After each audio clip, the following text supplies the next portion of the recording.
Welcome to your Tropical Party Hero Kit. In this video, we'll show you how to create a beautiful balloon garland step by step for a clean, polished result. You can pause the video anytime if needed. First, inflate all balloons to the specified sizes, making sure they are round, not pear-shaped.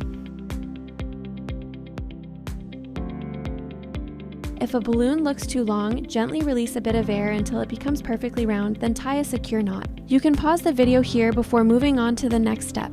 Next, tie the 12-inch and 10-inch balloons in pairs by knotting their ends.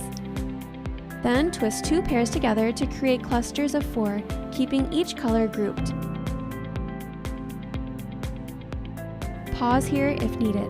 Then tie the 5-inch balloons in pairs by knotting their ends together. Twist two pairs from the same color to create clusters of 4. Join two clusters using an uninflated 260 balloon. You can pause the video here before moving on to the next step. Now, start building your garland. Insert one end of a balloon cluster into the large hole of the garland strip, then slide it into the smaller hole to secure it. Continue adding clusters, alternating colors, and place 18-inch balloons between sections for a balanced look. You can pause the video here before moving on to the next step. You can hang your garland using hooks, place it on a stand, turn it into a balloon arch, or style it however works best for your setup. To finish, add your 5-inch clusters and foil balloon. Use a 260 balloon to wrap and secure them in place, then use glue dots to attach the monstera leaves and finish by adding your banner. And that's it. Your balloon garland is ready for your celebration.